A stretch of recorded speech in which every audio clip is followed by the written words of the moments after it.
1 second. Look at me, lost at sea, circling eternally. Come and help me from this insanity. Where am I disgraced? I hate to see your face. I wanna see you drown in your sorrow. You know I'm not the same. I'm fading away. I'm falling into my grave. Look at me, lost at sea, circling eternally. Come and help me from this insanity. Where am I disgraced? I hate to see your face. I wanna see you drown in your sorrow. You know I'm not the same. I'm fading away. I'm falling into my grave. Look at me, lost at sea, circling eternally. Come and help me from this insanity. Where am I disgraced? I hate to see your face. I wanna see you drown in your sorrow. You know I'm not the same. I'm fading away. I'm falling into my grave. Look at me, lost.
Deep tops on that Z, I was passing you.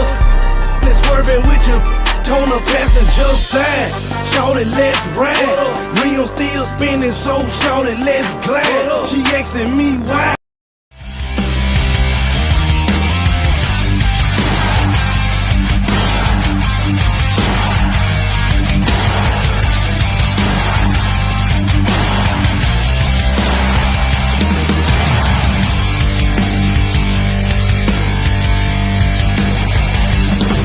There's a sign in the sky, and the thunder is calling my name.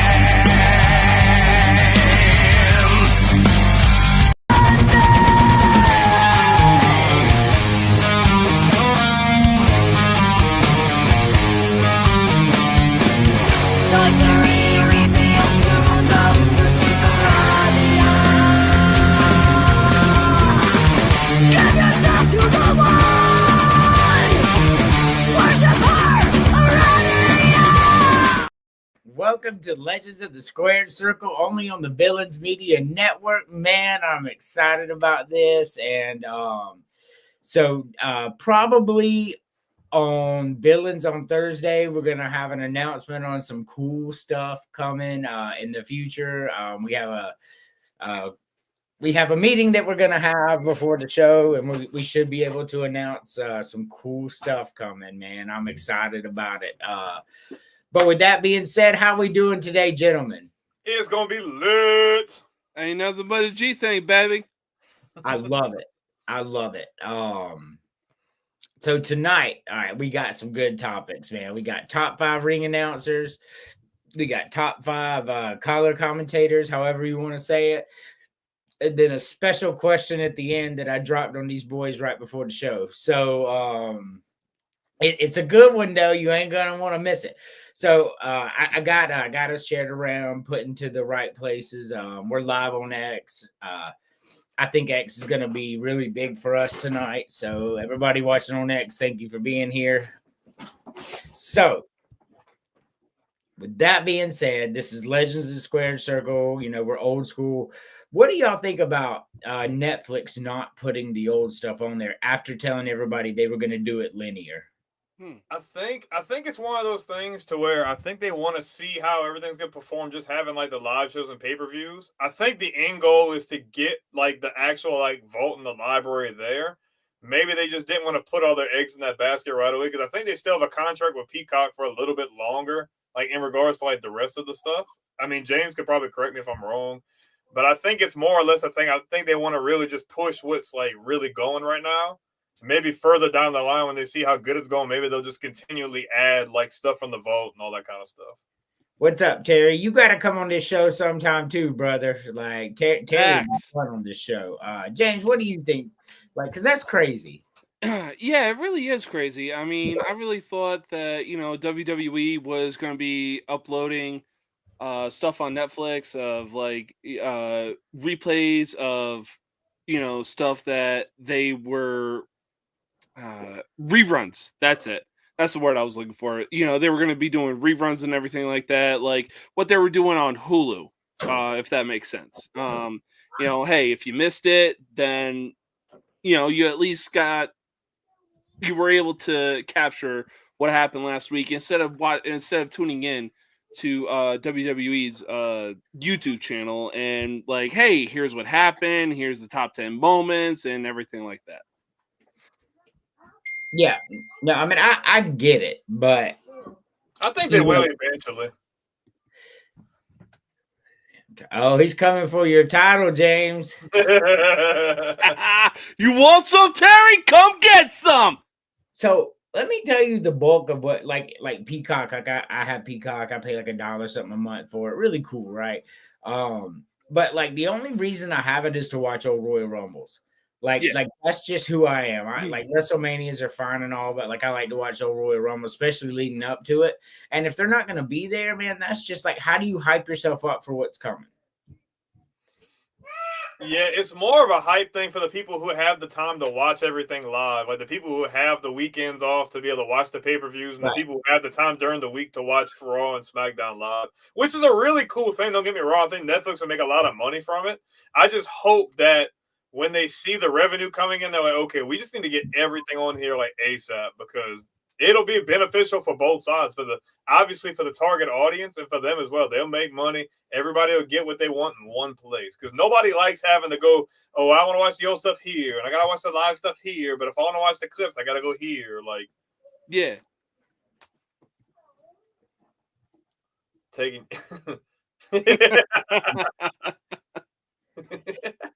So, but like, here's the thing. So what they allegedly said is they were going to do this huge linear thing to where you could start with the very first Raw, and they would insert Sunday Night Heat, and they would insert Saturday Night Main Event, and they would insert the pay-per-views where they go, and you could literally just watch it like one big ass movie.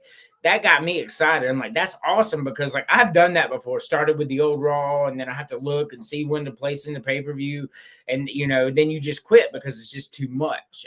But if they were going to do it for you, it was going to be cool. Watching the Nitros and the Starcades, you know what I mean? Like that would have been awesome. But anyway, that's not why we're here tonight. It just kind of pissed me off. I wanted to bring that up. I would love that. That would be the best thing, because that's the most tedious thing. is like, especially if you're watching like the Attitude Era and you're watching Raw and WCW at the same time, you're like, damn, okay, I gotta watch Raw, I gotta watch WCW, and then I gotta pull up the list to make sure I pull up the correct pay-per-view so I can insert it right between where I need it so I don't miss the storylines and all that. Like, Yeah.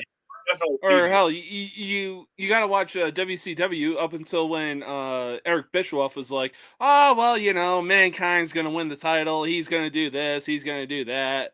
And then that essentially was the beginning of the end for WCW. Wasn't that Tony Schiavone though? That was Tony. That was Tony Schiavone that said it.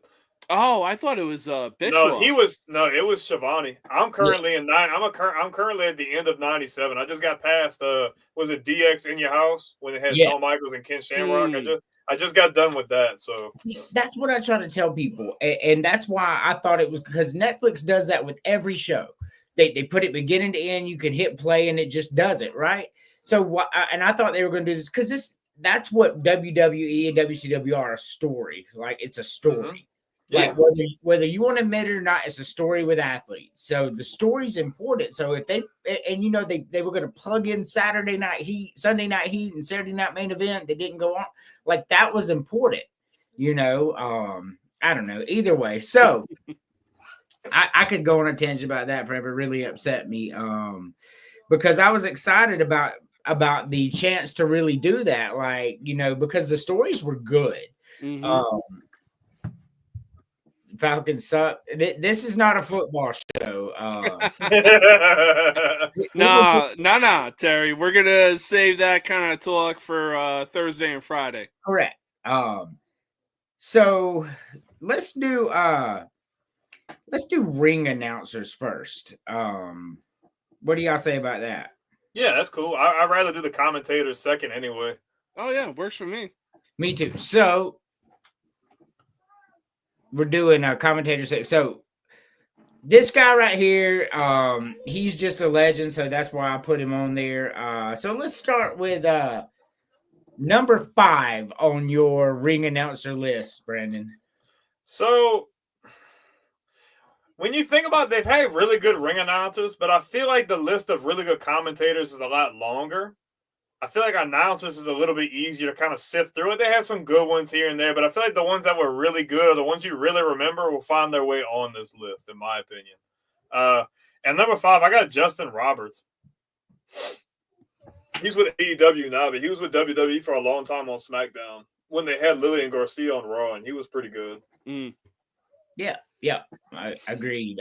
James, who you have at number 5?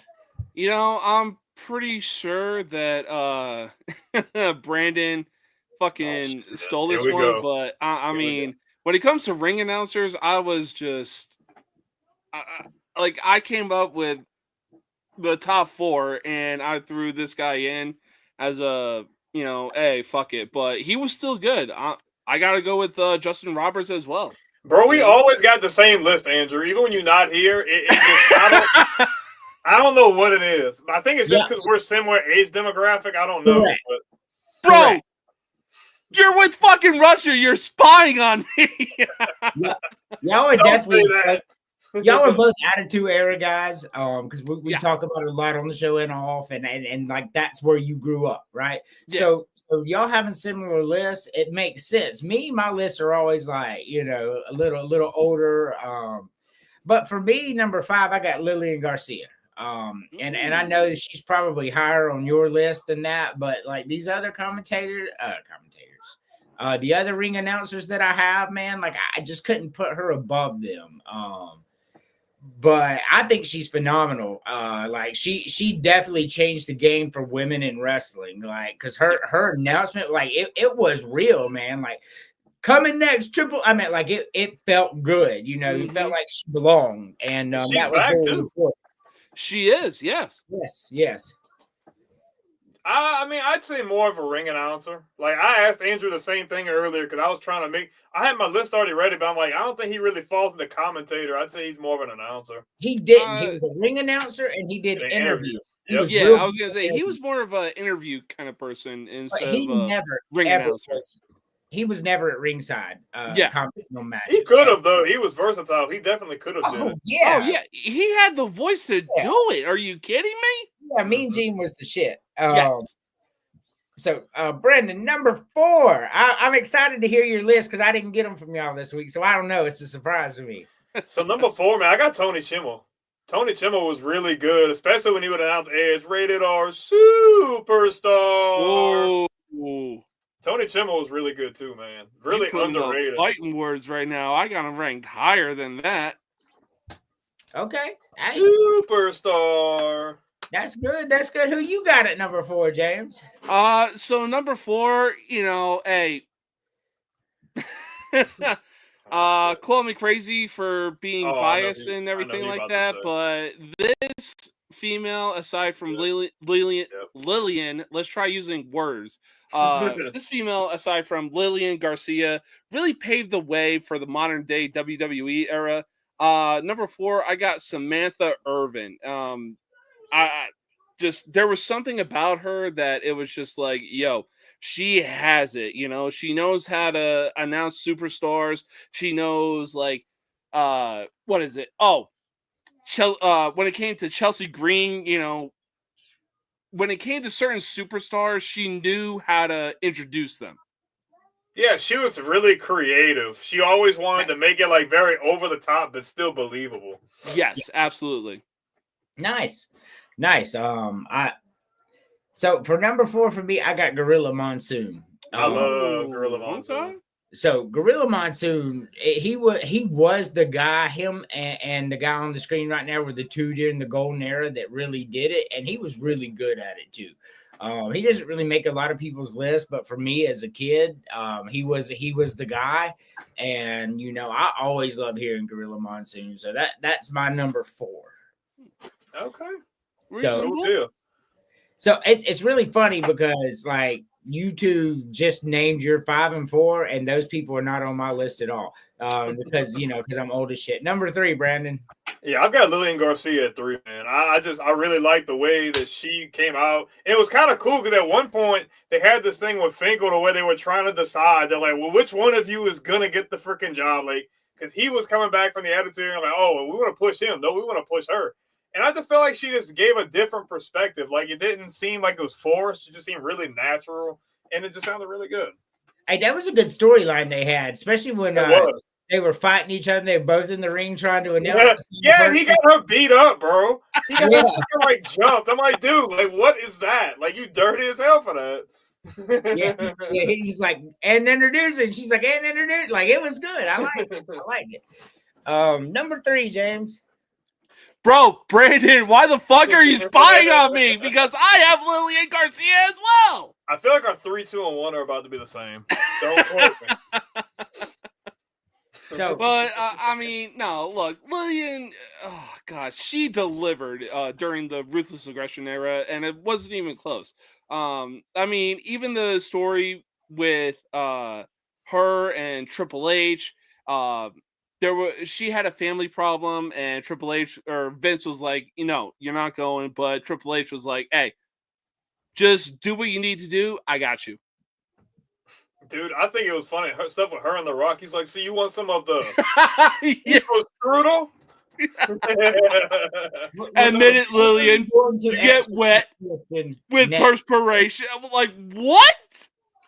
Dude, he was like flirting with her hard as hell on the. Yeah. What? You talking about you want the people's strudel? Like, what you talking about, bro? No, dude. What was it? When it was the Divas competition, and The Rock was like, "Oh yeah, Lillian used to work at a sperm bank. She got fired, but for drinking on the job." What? Like what? So it was. So number 3 for me, it was Mean Gene Okerlund, because for a while there he did do introductions, and man, he knocked it out of the park, bro. Terry, we're actually going to answer these questions with the next segment, which are top 5 commentators. So you'll get to actually hear our list. But yeah, Mean Gene was just like, he was the best. Like, if we had a list of top 5 all-time wrestling personalities and you mix wrestlers and commentators and all that, Mean Gene probably makes my top 5 list, to be honest with you. he is what wrestling was. So at number 3, I got Mr. Mean Gene Okerlund. Hey, Um, respect. so I'm starting to think that we're not gonna have any in common except for one. So where are we at? We at number 2? We at number 2? Yeah, Yeah, man. we are surprisingly. Number 2, man. Let's jump on the Mean Gene train. I've got Mean Gene at number 2. Oh, we do have 2. Okay, cool. Mean Gene was cool because he was like just that facilitator in between like Hogan and Warrior and all them. He's just like he's like the calm person. Everybody else is just roided up. No, let me tell you something, and this and that. And he's just like, yeah, but what do you say about this? And I'm like, let me tell you something. Like, I'm like, oh my gosh, like you're just around all these freaking roided ass dudes just freaking. I've actually seen that. That is fucking hilarious. James, number 2 for you. So number 2, I got Tony Chimmel. It was more so like this dude carried SmackDown, and especially when introducing Edge, and his voice would crack, the rated R superstar. Like it just, I don't know. There was something about him, like when it came to Batista, Rey Mysterio, Mark Henry, like the top guys of SmackDown. It was just like, yo, you know what you're doing. Yeah, man, he was talking about Andrew's favorite wrestler, Rey Mysterio. Right? Yeah, I mean, like that guy, man. That guy. Oh yeah, no, he had a voice. I mean, I actually, for our surprise question at the end, I promise you, his ass crossed my mind more times than the other guy that I actually chose. But we'll get to that. Because Rey Mysterio definitely belongs 1 and 2 on that list that we're gonna surprise. I can't stand the guy. Number 2 for me was Michael Buffner. So while he was more of a boxing guy, and he was just a super millionaire, and he cost a lot of money.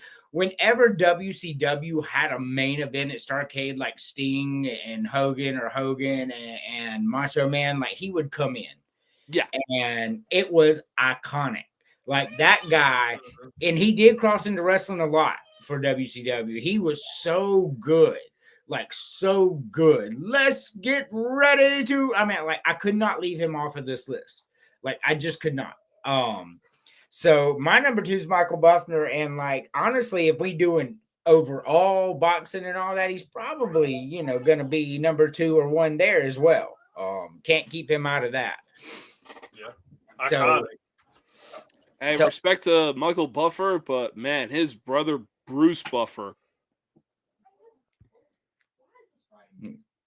Because you had to have we literally make the rules, so I'm confused how Terry's just like, hey, look, he's the moderator, dude.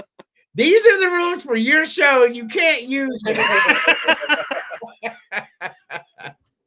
All right, number 1. Man, you already know what this is. I'm going with the Fink, bro. It's not even close. Nobody else is touching Howard Finkel. I'm sorry. His voice was just captivating. It didn't matter what era it was in. You knew when you heard his voice, it was going to be live. It was going to be lit. He was just perfect. Like anybody who's getting into that line of work should just hone in on his career and see how he excelled, because he is the template of what a really good announcer should be. So we got some really cool stuff we're going to announce Thursday, hopefully, Terry. So you stay tuned. We got to run it through the council. Number 1 for you, James. Yeah, number 1. I mean, I could not agree more. I gotta go with Howard Finkel. I mean, the dude he had a voice for making it be known, for being an announcer, for professional wrestling and everything like that. I mean, there's nothing left to even be said about this guy. Yeah, we didn't steal his thunder, So this is a clean sweep here. I 100% agree. And it's funny because we don't agree a lot on our list when it comes to wrestling. Almost never do we agree. But this guy transcends golden era, attitude era, ruthless aggression era. Like he is just the best of the best of the best. When we talk about GOATs, this guy is it. He is the one. I mean, look, if you want a perfection of Howard Finkel, just look up WrestleMania 20. The rest speaks for itself. Man, Yeah, look up he did cut up at 20. Yes, sir. WrestleMania 9. Or Ooh. look at the 96 Royal Rumble, 95 Royal Rumble. Mm. When all that went down and it was only 1 foot and he was doing man, like this guy, the best of the best of the best. Yes, sir. All righty. So that's our top 5 list. So let's go ahead and take a quick commercial break. You're watching Legends of the Square Circle only on the Villain Media Network.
Welcome back. So just so y'all know, I'm going to get me another tattoo next week, and it's going to be Snoopy. So just so you know, I love Snoopy. Snoopy. Oh, it's Snoopy? Oh yeah, I'm getting the Red Baron version of Snoopy. I'm getting it right. Oh, hell yeah, dude. That'd be sick. Yeah, and then after that, I'm getting the 4 Pac-Man ghosts right here. Oh, hell yeah, dude. Yeah. So I like video games. If y'all hadn't come to notice this about me yet, So speaking of video games, when the hell are you gonna get a Sonic the Hedgehog tattoo? Look, I know that you don't like the Falcons, and I will wear a different hat next time. But I don't own any wrestling hats. I own one wrestling shirt. My wife bought me a Bret the Hitman Hart shirt.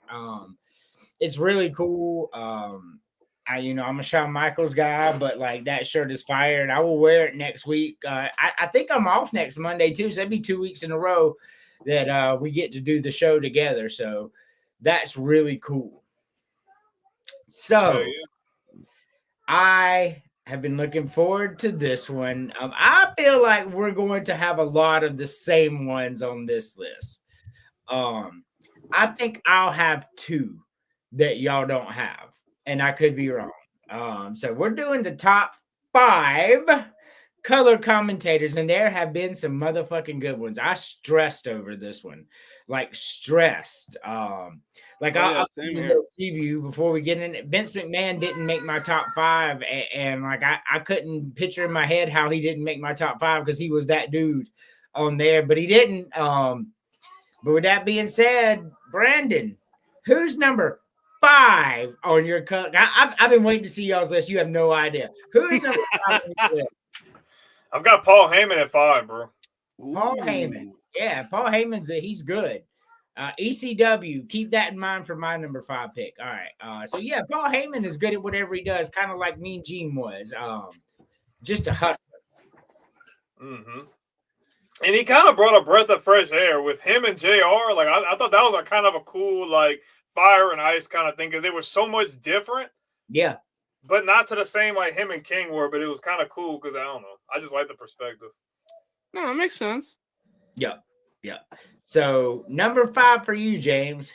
So number 5, I know he was on WWE for a little bit, but he is more known for his ECW days. I got number 5, Joey Styles. Nice. Nice. So you got Joey Styles at number 5? Yes, sir. I mean, look, the dude could call a freaking match, and even when he was like screaming at the top of his lungs, "Oh my god!" So just keep ECW in your mind. We'll get there eventually. Number 5 for me, I got the King. And I know he's going to be higher on other people's lists, but as good as he was, and he deserves to be in this top 5 list, he does not deserve to be over the other 4 that I'm going to say. Because him and JR worked well together, but JR was the talent, in my opinion. You know, Yeah, all he was talking about was ass and titties the whole time. Yeah, That's all he was talking about. Plus, it was more based on the King's reactions of like Correct. what was happening during the Attitude Era, like his screams and everything like that. Shit. Remember that time he entered the Royal Rumble? He got in, he got punched, got knocked out, got back on the thing, and then like 2 minutes later, next year I'm going to enter this thing. And JR's like, "What the hell are you talking about?" That was funny. That's good. So that's my number 5. Number 4, Brandon. Number 4, I've got, oh my gosh, Joey Styles, bro. Could call an entire match by himself, man. I just love his style because the intensity was unmatched.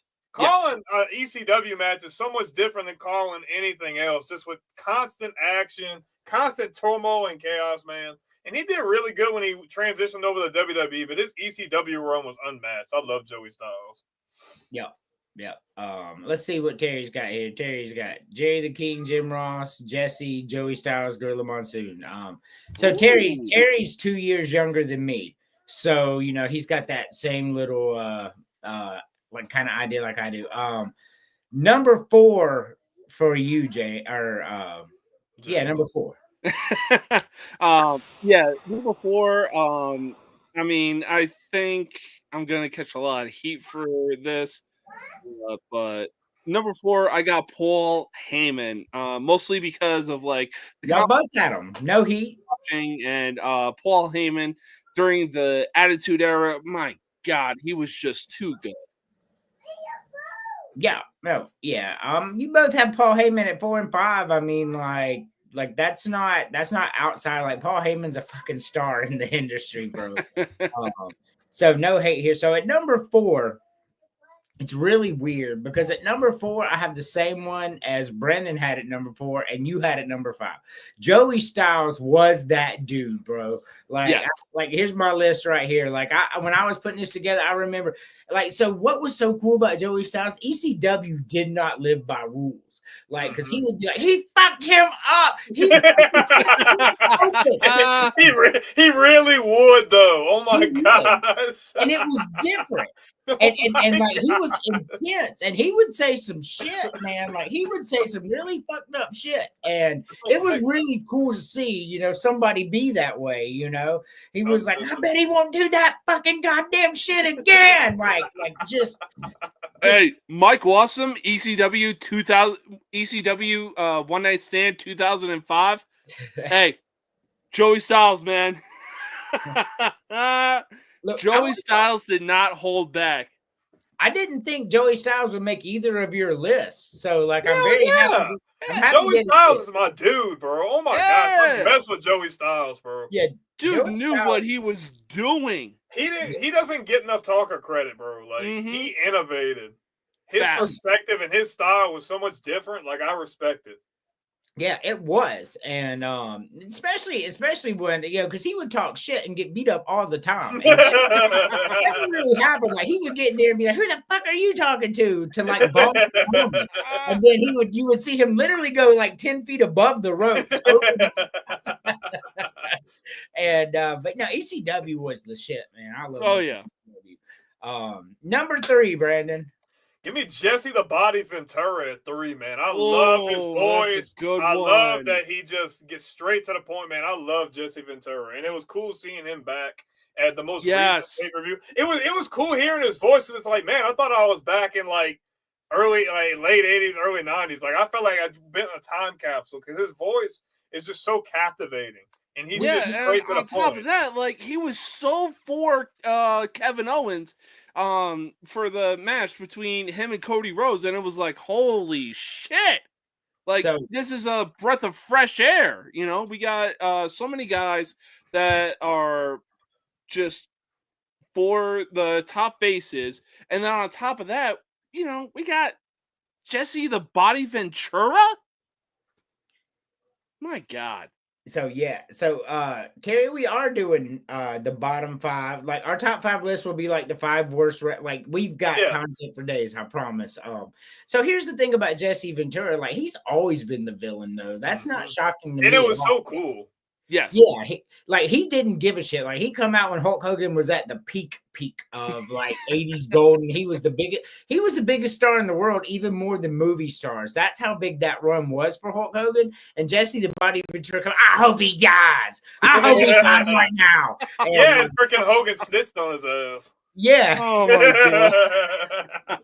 Well, I mean, the fact that Jesse Ventura is back only because Vince ain't there, because Jesse Ventura tried to take down the WWE and telling everybody for steroids because he was the one that was doing them and got caught. Fuck that guy, man. Keep your mouth shut. You know, that's how I feel about Jesse Ventura. Great commentator, though. Oh, hell yeah. I love Jesse Ventura in Predator, man. That's one of my favorite movies of all time. I love me some Arnold. But anyway, that's foreshadowing for Thursday, maybe. So number 3 for me is going to be Bobby the Brain Heenan. So that dude was that dude. Like he was Joey Styles in a clean version, and he was everything. And Bobby the Brain Heenan was just diabolical, man. And he would plot on you. He would fuck you up. I mean, like, he had Andre the Giant just beating up people in the back for no reason. And, you know, Bobby the Brain was fun on the mic. What's your request, Terry? Let us know, because we'll do it. So, yeah, Bobby the Brain is that dude. I didn't think he was going to make either of your lists because he was like quite a bit before you, but he was fun for me to watch. He was the bad guy. Like y'all were talking about Jesse Ventura. He was the bad guy on the mic, right? Like on there. What? Who's James number 3? We got to have Bobby Roode theme when I come on. Come on, Who's James? Okay. Glorious. Or maybe we need to have the beer money theme. That's what you need. Sorry about your damn luck. So if I could do it and get away with it, Terry, like I would be coming in to fucking HBK every single time, I promise you. But we did 121-second clip on our fucking second episode ever, and I had to take the whole fucking show down. Like they popped me everywhere. It was just a 21-second clip. Like, and it wasn't the clip itself that got us. It was Stone Cold's theme song that was on the clip that got us beat down. So I can't use any of that. Copyright sucks. Yeah. No, they did not appreciate that. It was quick. WWE's like, nope. It was 5 minutes after the show. Y'all remember? 5 minutes after the show, I'm like, I got to take the whole damn show down. Yeah, unfortunately. Who you got at 3, James? So number 3, I think this dude is really slept on, but I got Taz. Okay, that's different. Did we skip James and then I just said you skipped James. You frog. Hey, it is what it is. It is what it is. I don't know what happened. I thought you said Jesse Ventura. I don't know what happened. My bad. he was like piggybacking on my point, I guess, and you thought. Oh, yeah. I thought y'all agreed that I thought both of y'all were saying that. I'm like, that's cool. I mean, look, I was agreeing, yeah, but number 3, look, I got Taz. This dude brought the energy when he was a commentator for SmackDown with Michael Cole. I mean, there's not enough words to describe how good Taz was. Y'all remember when he put him in the Taz mission? Yes, sir. So, do y'all remember? First of all, I vehemently disagree. Taz was terrible on the mic. What? Yeah, I did not enjoy Taz at all. But I love Taz.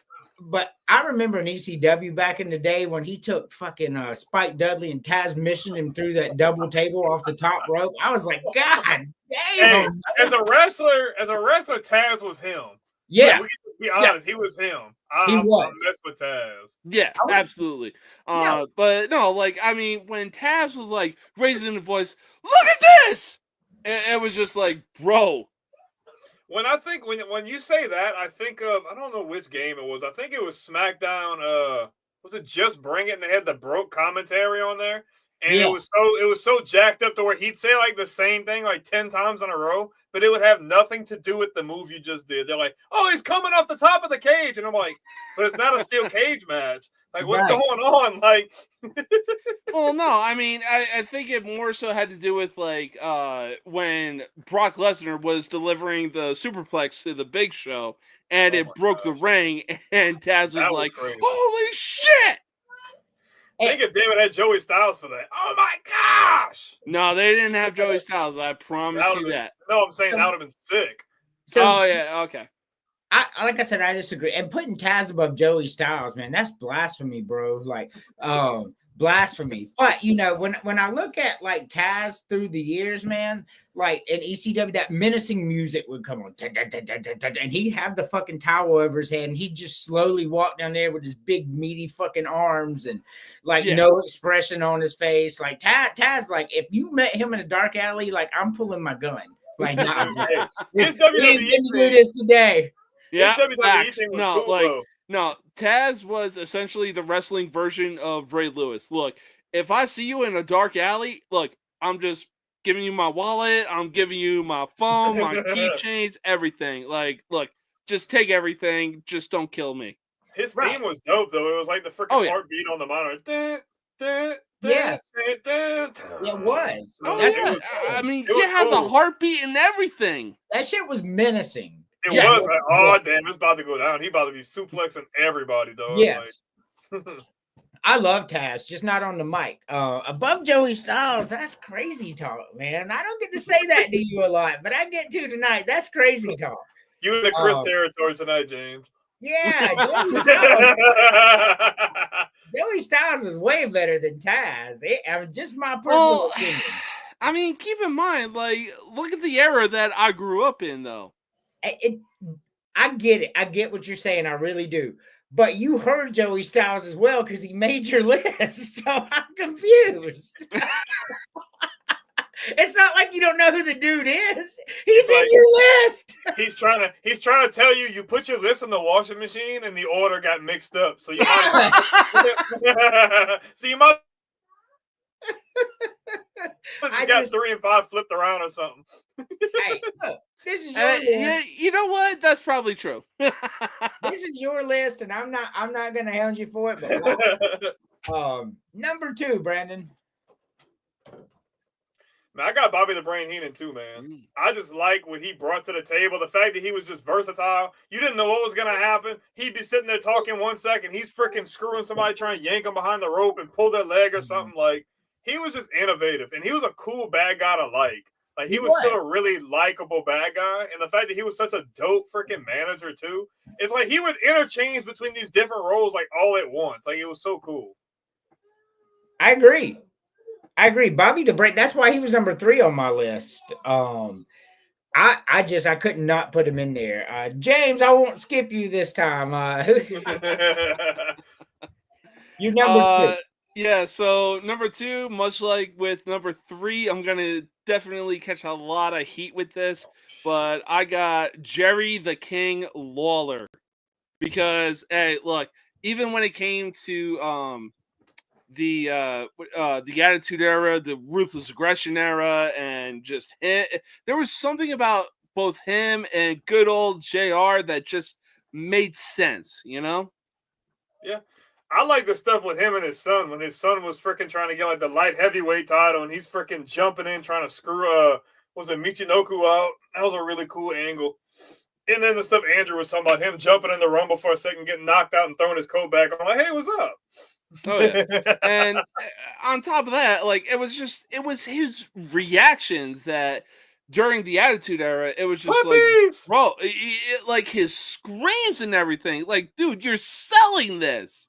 Like, dude, you're a nasty ass dude, bro. Like, golly, dog. Like, all of your impulses are out. Like, there's no freaking wall. I Oh will yeah. tell you, I probably would not be friends with Jerry the King in real life. That I feel like that's just too much of an imposition. Kurt Even though Angle, we're being James' dad is gonna call him Jason Jordan. Jason Jordan. Ah, Damn. yeah, not the Kurt Angle dad joke. So I'm good with King being number 2. He's in my top 5 as well. I just have him at number 5.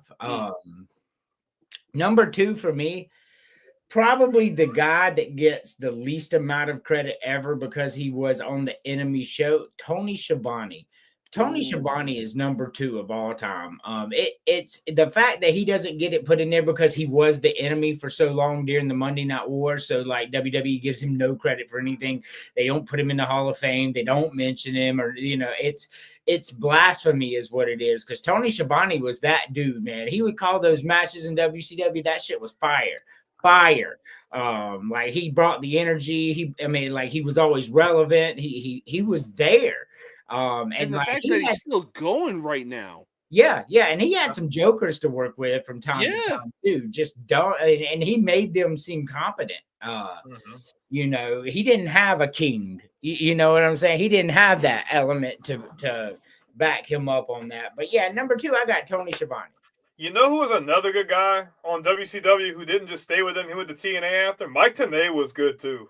Iron Mike Tenay was the shit. I love Mike Tenay is really good. Like Yeah, I just felt like he was kind of just that professional, but like can call it like it is. Like that's a guy who should definitely be an honorable mention in my book. And I like Schiavone too. He was like, I wanted to throw him at 5. I guess I kind of had that wall up too because it's like, oh, you were WCW, but I love him. It was really cool. Those two together were really good. Like they were a really good combo, him and Mike Tenay. And he was the only one that was ever any good. And Mike Tenay was not consistently there. Like they would throw like Scott Hall out there, and then it would be Larry Zbyszko. Larry Zbyszko. And like he never had that. Like Larry Zbyszko was super ass on the mic, bro. I don't give a fuck what anybody says. He was. And then the NWO comes beating him up like every other episode. It's like, dude, like what are we doing here? Like they did. Every other episode. Like there's a Zbyszko 72. Leave him alone. He's just trying to call the freaking show, bro. Like, go away. And I like how they call. So like I'm old, bro. So they called him the living legend, Larry Zbyszko, and I'm like, I've never even heard of this fucking guy. Like, and he's a living legend. That's old school though. Zbyszko's like old school. Yeah. Like before Tully Blanchard, all them old like. Correct. Bruno Sammartino old. Billy Graham and guys like that. God dang superstar Billy Graham. I love Billy Graham, dude. I did too. He was really with his little task. So Hulk Hogan kind of stole his image a little bit later with all that. But anyway, that's a discussion for another day. Number 1, Brandon. I don't think this is really much of a discussion, man. I got Jim Ross, man. The longevity, the versatility. I like the fact that JR wasn't just doing announcing. He was evaluating talent. He was getting in matches and having freaking feuds, like JR was just cool, man. Like just from start to finish, it didn't matter who he was calling a match with. You knew that you was going to get good commentary. You was going to get filled in on everything going on, and you was just always going to be entertained, man. I don't think it's even close. What about you, James?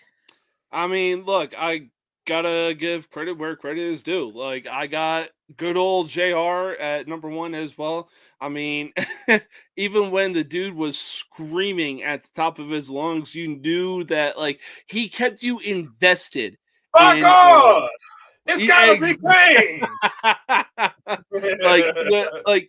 Look, JR kept you invested in the match. He's basically...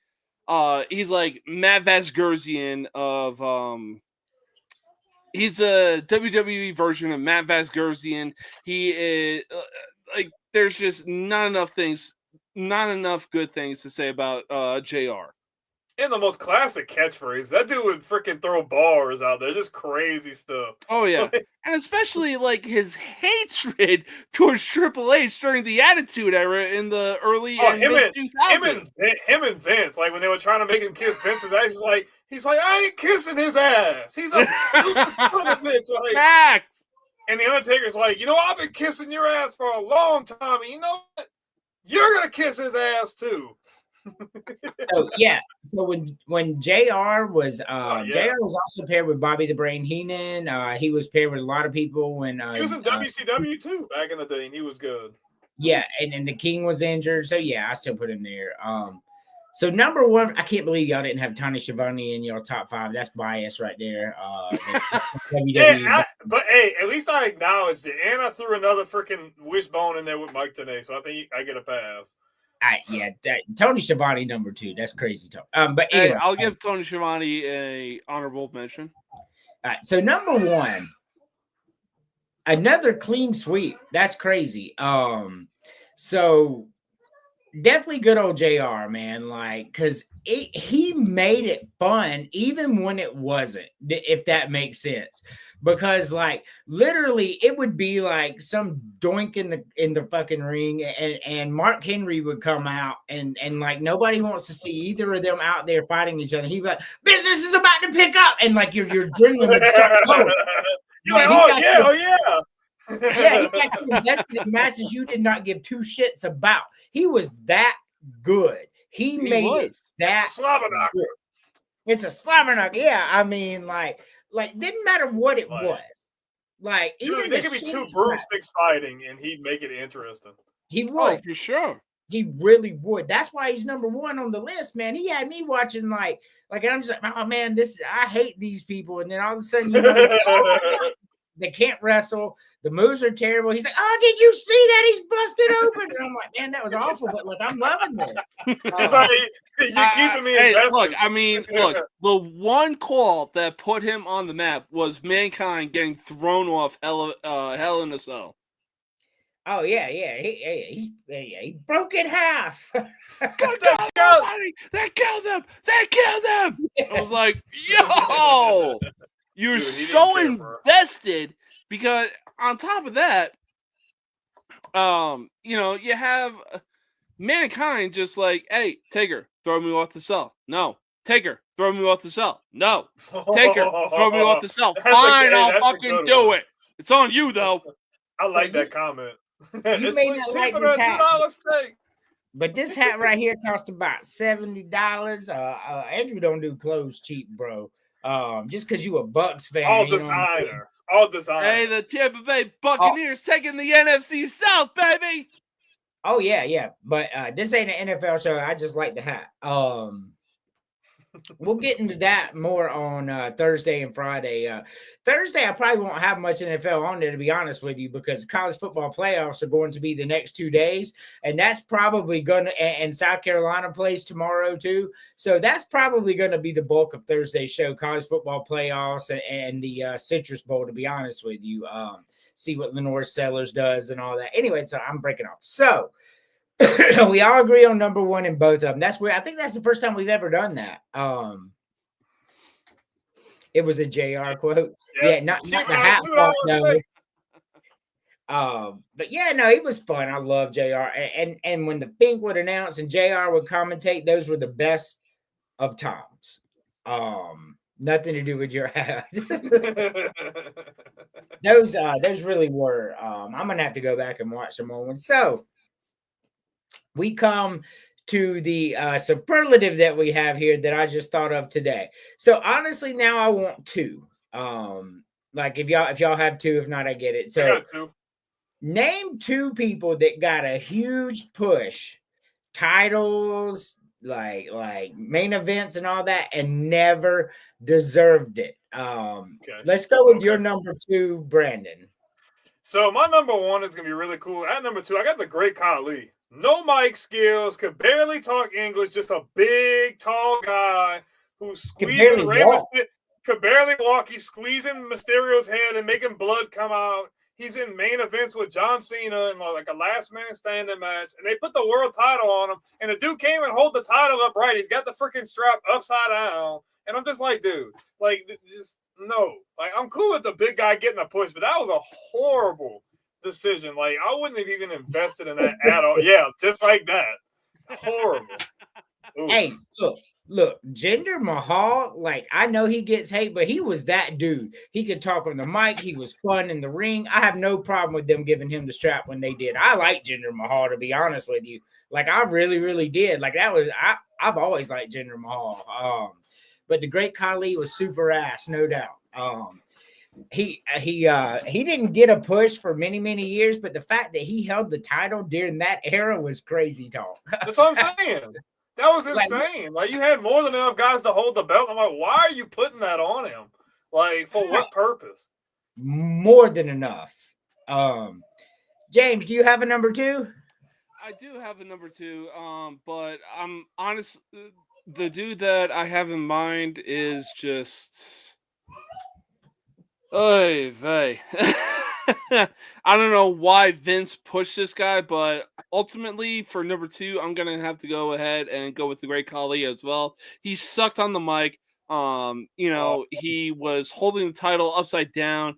Yeah, he was, in there with the main event with John Cena and everything like that. But at the same time, it's like, bro, you can't step to John Cena, man, especially when he's carrying the freaking company. Yeah. I think at that point, like, they had just given up. Like, Yeah, nobody wants to see anybody but John fucking Cena, so we're just gonna make it. We're just gonna bury him. We're just gonna bury him. So number 2 for me, I like this comment here. Dominic Mysterio in the future. So number 2 for me is Rey Mysterio Jr. Ooh. And Dominic's better than Rey Mysterio, by the way. Way more entertaining, better on the mic, Better on the mic. Way better on the mic. Yeah, Rey Mysterio Jr. The dude's a heel and continues to grow as a heel. Make it make sense. So, yeah, I like Dominic Mysterio. Rey Mysterio Jr. was super ass. He wasn't fun to watch. Like, he was athletic and all, but he wasn't fun on the mic. Like, he beat Big Show and somebody in a 3. Like, this shit was awful. Like, the fact that he got titles is just crazy to me. And people that are saying he's the greatest Latino wrestler ever, when you got fucking Eddie Guerrero, who's in the top 5 all time, doesn't matter what the demographic is, that's insulting. It's insulting is what it is. Eddie Guerrero is top 5 all time, no matter what you are. And you're saying Rey Mysterio is the greatest Latino wrestler of all time? Man, put down the cocaine. Stop it. Stop. Eddie Guerrero has a case to be the GOAT if he didn't die early. Like, that is a fact, whether y'all want to believe that or not. No, like, I mean, nobody's arguing with you on that at all. Right. We're all advocates for that. It's kind of hard to argue when you're spitting facts, dude. Right. I love Eddie Guerrero, bro. I ain't gonna lie. Even when he was in WCW in the cruiserweight division, like, he was out there just like fucking people up. The ref would turn his eye. He just like punch him and just like backhand him in the balls like Stone Cold would. He was dirty as fuck, man. I love Eddie Guerrero. Hey, I'll just say this. I will say this. The storyline of Dominic being Eddie's son between him and Rey, that was supposed to be a joke. But that was pretty cringe, though. Yeah, him and Rey turned that into a fucking soap opera. I don't know how the hell they did it, but they did. Like, that was just a fucking chef's kiss. So before we go to number 1, I'm gonna say this again. Like, I haven't just been watching it sporadically here and there. Wrestling Now, I watched WrestleMania last year and Royal Rumble, and I caught a few 5-10 minute clips, mostly on social media. Dominic Mysterio is pretty fun to watch. Like I really enjoy him. Like, he's on the mic talking mad shit, and in the ring he can do just as much as anybody else can do too. I like him. Like, I'm a fan. I ain't gonna lie. I'm a fan of Dominic Mysterio. Dirty Tom. Yeah, Dirty Dog. Way better than his dad, bro. I just can't stand him, look, man. Like,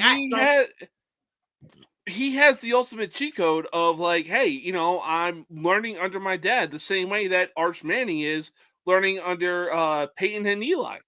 So Terry, we've done that episode, top 5. Yeah, we did people top 5 to that never win. Yep.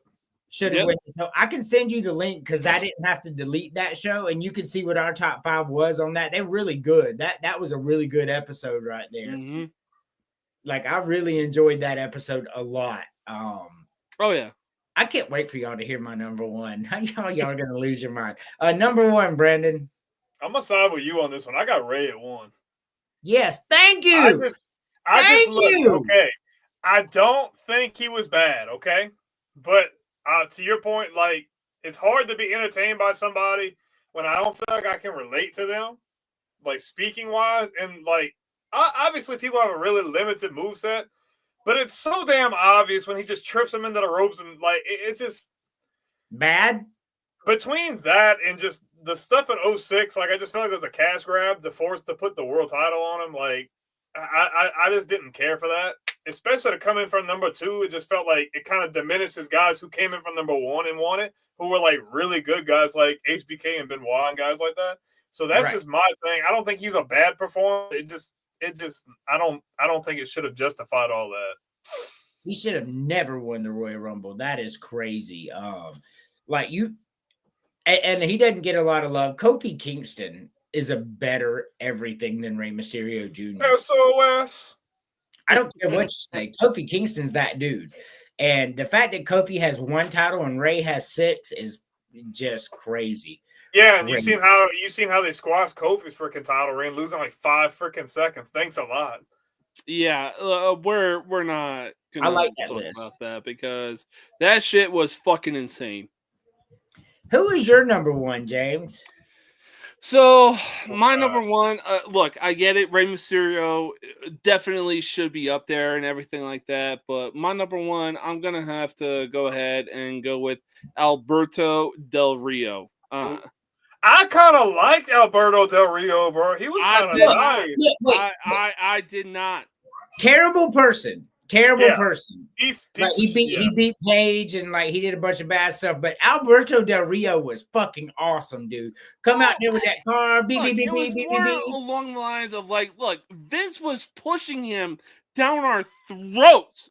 Hey, And look, I actually understood, like, hey, you know, I'll take Roman Reigns over this fucking dude. no, I kind man, but I feel like they did the same thing with Ray though. no. Alberto Del Rio was cool as fuck, man. He was a hang on. bad They guy that only would did the beat your same thing ass. with Ray because Eddie Guerrero passed away. So I'm not disagreeing. That's why Ray got a push. But Alberto Del Rio is better than Rey Mysterio. Like way more entertaining. He was great on the mic. Not good. He was great on the mic. For real. Like for real great. I don't think he I managed really to- think that it was just like, yo, you're really trying to shove Alberto Del Rio down our throats, and I'm not buying it. I will concede the point that he got way big and there were people that were more deserving of the title during that time. I agree with you 100% on that. I won't disagree with that at all. You were 100% correct. So he does deserve to be somewhere on there because he was pushed and there were guys that deserved it more. But with that being said, I enjoyed Alberto Del Rio. I really did. Like, I like the guy. I love his entrance. I love him on the mic. I love him because in the ring, he's a bad guy that would beat your ass and then cheat for no reason. He was already beating you. And then he would cheat some more. And it never made any sense. But Let's talk about how he should have been eliminated in the Royal Rumble by Santino. Why Santino didn't win the Rumble and get a main event in WrestleMania? Like, come on, bro. That was so funny. Santino Like, come should have on, won man. that fucking Royal The Cobra, bro. Like, come on, man. ain't no way Santino Morel is ever going to headline any pay-per-view. Oh, come on. WrestleMania. Come on, you can't tell me you wouldn't want to see some funny stuff like that. The Cobra at WrestleMania, bro, for the world title. He don't even have to win. But WrestleMania is their serious big deal. That's the 2 best performers ever. I mean, in the company at the time. Put him as a headline of In Your House or something like that. I'm good with that. But not WrestleMania, man. Bro. No. The Cobra, man. Facts. No. So number 1 on my list, and I know everybody's gonna be like, you've lost your mind, but this guy sucked on the mic. This guy boring as fucking shit in the ring. This guy had some weird ass things that he did, and like with his baseball bat and all. The fact Wait, that what era is Sting, this? What the era fact is? that Oh Sting man. has 9 titles and has been a top superstar for 30 Whoa. something years Whoa, whoa, whoa, is whoa, the whoa, goofiest shit whoa! I've ever fucking seen. That guy was ass. He's ass. Oh man. He was ass. Oh man. Hold on. Ass. Oh shit. What? Oh, Ass. You know this is fucking serious when I take my hat and sunglasses off. The fact What? that Sting had 9 titles is an abomination to the industry. oh my. Bro! So you tell me how a guy who can't talk on the mic and his biggest move is jumping on you in the corner gets to be a fucking top tier superstar for 30 fucking years. That I would say no. his best move is the reverse DDT. It's Correct. not much better, but I'm just The saying, like, Scorpion Death Drop is his best move, and it came out later in his career. It was awful, dude. The Stinger Splash. It was as bad as the Ultimate Warrior's Bear Splash. Like, oh no, bro. I think the Bear Splash was worse. yeah, it What? was, but And not by enough. Not by enough. And honestly, Warrior was really over with the fans, but he could almost be on that list too because he couldn't do shit either. Oh, Mister, I'm gonna run. Oh, like Warrior definitely deserves to be he on was this really list. over. I'm not. But the Warrior Okay, so you wasn't- agree? he wasn't a top star for 30 plus years and not deserve it. He was a top He star was for like the top star for WCW. What are you talking about? at no point should Sting be a top star when you have Ric Flair and you have Hulk Hogan. That is fucking crazy talk. Ric Flair over Sting 100 out of 100 times. Ric Flair was great on the mic, top 2. Ric Flair was great in the ring, top 2. I'm Sting not was going to not deny the that, face in but that company. seriously, when No. WCW was in the shithole, Because of people like Sting, bro. oh, bullshit. God. Bro, that is bullshit. But in the back of my head, I kind of feel like he was gonna pull that one out because he spoke on this before. But I don't think he'll really pull the trigger. I think he's gonna pull the trigger with somebody else. And right when you said the baseball bat, I'm like, there's only one person I know who's got the baseball bat, and I'm like, dang, bro, he pulled the trigger. Oh yeah, no, Right. I agree. And I agree. Like it's my not that mind Sting went is in one of- that direction. I was like, there is no way in hell this dude is going in the direction of fucking Sting. Let me explain my actions. All right. He's So an icon. I liked Sting as a kid with his face paint, and it was cool and all right. But as I'm getting older, like his moveset was bad. Like all joking aside, like it was pretty bad. Like, and he wasn't that entertaining in the ring, to be honest with you. He couldn't do shit on the mic. That's why they gave him the crow gimmick, so he didn't have to fucking talk because he couldn't fucking do it. I will justify one thing though. His TNA run was better than his WCW run. Like I feel like he actually opened up and started to do a bit more. WCW, I agree. Like he didn't talk at all, and it seemed really like narrow. I agree with you on that. I mean, he was more along the lines of like when it came to WCW, he was along the lines of what do you call it? Like the oh my god. Essentially what Triple H became, the cerebral assassin. So explaining my point with Rey Mysterio and Sting is because it's not that Sting is like Sting's a top 20, maybe probably top 15 all-time performer. I'm not gonna knock him out of that. That's not what I'm saying. The point of this is like for over 30 years, this guy gets all the top deal. He gets all the top matches. He gets all these titles. And the point was who got pushed the most. He did not deserve a 30-plus year run at the top. He did not. Rey Mysterio didn't deserve a 15-year run at the top. He did not. That they just didn't. He's better than Ultimate Warrior in every single way. I'm not arguing with that. Like I'm not arguing that at all. I'm with you. But that did Sting, who did not even talk in WCW, whose moves were boring, deserved to be a title holder 9 times in all these different companies over 30 plus years? No, Yeah. the answer is no. I liked Surfer's thing. At least he talked a bit more and he was a bit more entertaining. I feel like That's Hell, Sting even was on. main event So Mafia was Sting. cool. Yeah, Surface Sting was dope, and I liked his attire, like the Great American Bash suit with the Yeah. freaking red, white, and blue and all that. That was sick. So Surface Sting, I like Surface. I did. Way more fun. But when he went to the Crow image, like I know everybody's like, oh, Sting's coming from. I'm like, God, this is bad. I mean, like I felt like that attributed to the end for WCW. It was just like Sting would never have a match. Like, but every single Monday night, the NWO would come out there talking. Sting would fall from the ceiling and hit him with a bat. Like every Monday without fail. Like it never stopped. I don't know. I guess it just turned me out. He didn't deserve a 30+ year run being the top talent. Like you Look, can't I'll tell just me- say this: main event Mafia, Sting. Give me that any day of the week. His TNA run was a bit like a lot better because he didn't just not say anything. He actually was.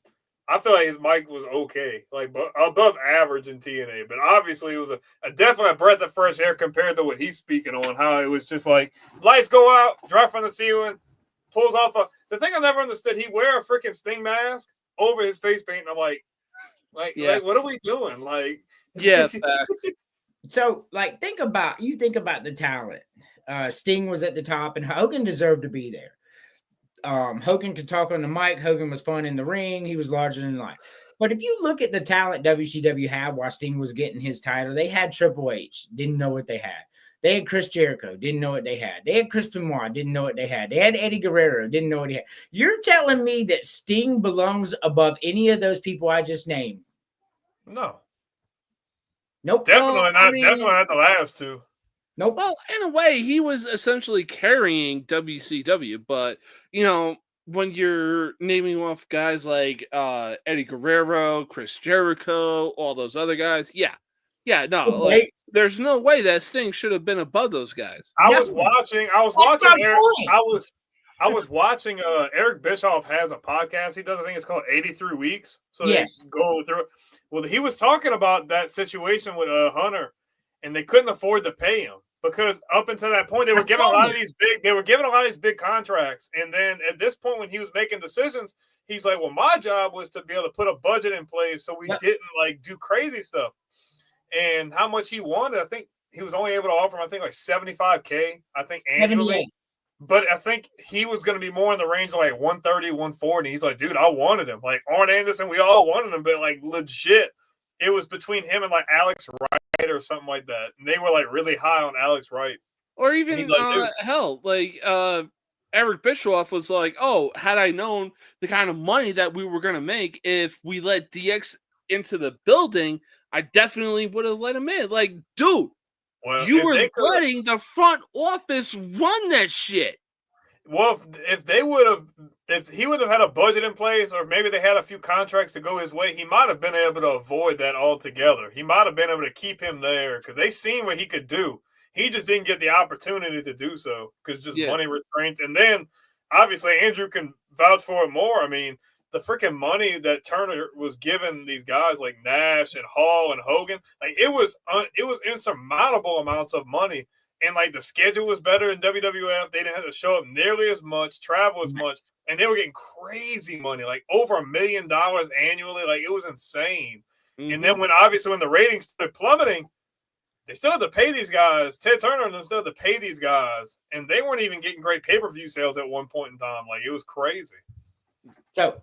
Yeah, so that's like I said, it's not a knock on Sting. He's still, but the people I listed, he didn't deserve it, is my point. You had Hulk Hogan, Ric Flair in that. You had Chris Benoit, you had Eddie Guerrero, you had Chris Jericho, you had Triple H, you had Diamond Dallas Page. Oh, bang! Hell yeah! Give some DDP. Yeah. Show him some love. I mean, that's what you had Stone Cold Steve Austin, and you chose to push Sting. It just bothers my soul. I don't know about that. They've really decided to push Ric Flair and Hulk Hogan over Sting and Chris Benoit and everything like that. So, that's just me. Hold up. But at that point, like the later half, I mean, Flair was kind of phasing out of being more of an in-ring guy. He was more of like a personality on the screen, if I find. So hold on. And I get what you're saying, but like they didn't choose to push Hogan and Flair.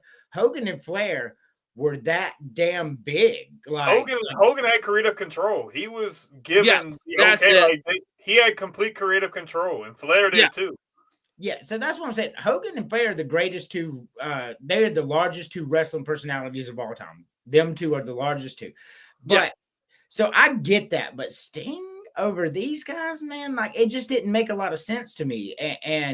And you had those guys we just talked about, and we're pushing people like Alex Wright to your point, and Disco Inferno, like Oh my gosh, bad. It was bad, bro. It was really but they didn't have the greatest evaluators of talent. I think Eric Bischoff had great intentions. I think he just needed another person or two to really help him round everything out. Right. Because they were just wasting needless money, and you were pouring all your eggs into the NWO basket instead of like trying to pull it back a little bit. Because you could keep it around, but maybe they could phase out and come back, Because they even tried doing the same thing with what it was like NWO 2000 or something. And obviously it didn't last, but like a couple of months. So, I mean, they just didn't manage things well. They needed a few people who had that experience. And WCW thought they were going to be like, oh, shit, well, Eric Bischoff is taking a leave of absence. Oh, we're going to get Vince Russo, and he's from WWF, so we're going to be good. And then we start getting David Arquette as the world champion, and we start getting, like, Booker T 5 times and Scott Steiner and all these guys. Like, what are we doing here? hey, don't sleep on Charlie Haas, bro. World's greatest tag team with him and Benjamin, dude. Charlie Haas was nice. You can put the damn hat back on. You kind of do the low key. You kind of never. So I get, and that was my point though. Like Sting didn't deserve to be in front of any of those people. He just didn't. And well, you gotta understand like where WCW was during the time of like. You know, oh, hey, the NWO was cool. It's still cool to be a bad guy and everything like that. But at the same time, it's also like, well, the WWE has the Attitude Era going on. We got The Rock. We got Stone Cold. We got DX. We got everything like that. But that's the difference, though. They developed their talent, and they made it so everybody was a factor. WCW just pushed that and wasn't using their other talent to bring the product up. So WCW in this hindsight, I could fix WCW right now. All right. So you did what WWE did. You get a Thursday Thunder champion and you get a Raw champion. You split the title.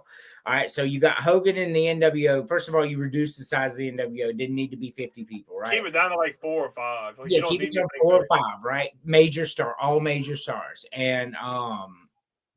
And then, you know, Hogan can have that title. And then you on Thursday, then that's when you push your Chris Jericho's, your Chris Benoit's, your Booker T's, another guy that deserved it over Sting, Booker T. And you let them battle it out for that title, right? And it would have worked. But I know, like, James got so distraught when I mentioned Sting that he took his hat and glasses off, and I felt like who are you? I don't recognize you. to explain, but like now that I've explained it, was Sting better and more of a money drawer than Booker T, Chris Jericho, Chris Benoit, Eddie Guerrero? I think it was more of a loyalty thing though, because you seen like he was there throughout the entire time, so maybe they felt like they owed it to him because he was so loyal to the brand. He wasn't going to go anywhere no matter what. Maybe that's a reason why. I mean, obviously that's kind of blind business in my opinion. So I would agree that, you know, you had a lot of other guys that should have been pushed into the spotlight, especially, I mean, still the 90s, like you weren't really big into the smaller guys like Jericho, Benoit, and them. That wasn't really a thing yet. So they still wanted to push the big, larger than life guys and stuff like that. So, I mean, I agree. Yeah, it's just, I don't know, man. I just look at that and I look at it every day and I'm like, I get loyalty and all that, but, you know, you took Sting and it was Sting, Hogan, and Flair, and those were your major titles. Sting versus Flair was the big deal, and I don't know, man. It was weird to me, and also like you're pushing Sting. You also had Kevin Nash, Scott Hall. You know, Scott Hall was a drunk, and I know he had some demons during that time, so I get why he wasn't pushed so hard, but And then you bring people in like Goldberg, who was just complete ass, bro. Like Goldberg, like you talk about somebody boring. He could also be on this. He was over. He was the same thing as the Warrior, that he was just so over because he was just so big and strong and all. So he didn't have to be a great wrestler, but he was over with like the younger demographic. Like, man, this dude's big as hell. This dude's cool as hell. Like he didn't got a No, title. He just he beats had people a up. Like, undefeated streak going. yeah, and then his undefeated streak came to a horrible end at the hands of Kevin Nash. Oh yeah. So I would have been okay with him coming to an end with Kevin Nash had it been clean. Like Yeah, it was ugly. Scott Yeah, Hall sneaking I to mean, the ground with a taser. all that was like, yo, what are we doing right now? Honestly, if you're looking at it, Hulk Hogan should have ended that streak. Yeah, because he could have saved face. Goldberg could have saved face because it's Hulk Hogan you lost to, right? Mhm. And everything could have went but Kevin Nash was a good guy. He was a face at that time, and he cheated with the taser to it was just bad storytelling. It really was. But yeah, no, I know. Like I ain't never seen James just like lose character completely. Comment before. Completely out of character. Yeah, Dude, like out of pocket. I mean, James was about ready to throw hands. Like I mean, like hey, Dude, look, I'm sorry. I "What?" took my sunglasses off. I took the hat off. I'm like, yo, you talk about Sting? We about to throw hands. And like he come out, he took his glasses off, his hat off, he put the title up like this. I'm like, did I just get challenged for the title? Backyard wrestling on the trampoline, dog. That's a trampoline. I He sure swear. did. He held the title up. He's I'm like, like, you want some? Come get some, bro. right. You will You know not where say I'm shit at. like that. You know where I'm at. You That's see me. Come see. Hell yeah. Want some? Come get some. Bro. So and I know it'll be 2 or 3 days before the admins of the wrestling groups that I'm a part of will approve it or whatever. When people see this though, they're gonna be like, did this asshole just say Sting? Controversy creates cash, in the words of Eric Bischoff. That's right. But I stand behind that. I didn't say that just to be controversial. Like he did not deserve a 30+ year run with all that talent around. He just didn't. Like Surfer Sting was really cool, but Crow Sting was ass. And I didn't watch TNA, so I don't know what the hell he did there. I think you would like it. I mean, it was a cool product, and the fact that they kind of had like that old group of guys come together like a WCW group, I thought it was kind of cool. Wow. It's when they started adding some of the younger guys. I'm like, no, okay, now you need to mess the group up. Yeah. So yeah, the Bully Ray became champion, bunch of weird stuff. Well, yeah, because the group was originally it was Sting, Booker, Nash, Kurt Angle, and there was somebody else. I forget who. I think it was a fifth guy. And at one point, they were holding like all the gold, like the world title, the X Division title, the Legends title, and the tag titles. Like they had everything, and they were running ramp shot on the tag team division and all that. And then they want to add like Samoa Joe and all. I'm like, okay, now y'all are like doing too much. Now we got to get all the originals in here, and now they got to overthrow y'all and break the group up because y'all want to get greedy. Yeah, Samoa Joe asked to, but like the poor man's Taz. So I'll just throw that out there as well. That's cap, bro. That is cap. Samoa Joe's better than I did Taz, not bro. watch TNA. I just told you that, right? You heard me say that. So Dude, I watched him in the WWE. Go back and watch, bro. Oh no. Get his TNA stuff. Oh my god. Some bangers, bro, with AJ and all them. Really good matches. Really good. He was ass in WWE. His stuff with Kurt and his stuff with Kurt Angle his stuff with Kurt's probably his best stuff. Like him and Kurt put on bangers too. Oh yeah. Like really good. Wasted that man. And it's not even close. When Samoa Joe got called up to WWE, he was but they brought them in too late. Like him and AJ came in way too late. Like AJ didn't even want to go to WWE, but TNA lowballed him, and he was like, "Well, screw it. I'm just gonna go back to Japan, and I'll just go to WWE after." Oh yeah. Hey, I'll say this though. Samoa Joe on commentary, man, could he kill it? Hey, AJ was good though, man. AJ's a legend. AJ's him. AJ's been around since Nitro, bro. Like, he's been around a long time. Facts. So I did get to see a couple of his matches in TNA that came across social media. He was real, and he's great on the mic too. He can wrestle with anybody, bro. It don't matter. It's gonna be a banger. AJ's him. Yeah, he really is. All right, well, that was fun, y'all. Yes, sir. So I don't know what the topics are going to be next week. I don't think we've hammered that out yet. It's gonna be. I got some cool ideas. I think y'all are gonna like. I'm gonna run it by y'all. I okay. think y'all. I have some other stuff besides top fives that I think we could hit on a bunch of other bullet points, and I think everybody will really like. So, All right. Sounds good, everybody. Have a good one. You watch Legends of the Squared Circle only on the Villain Media Network.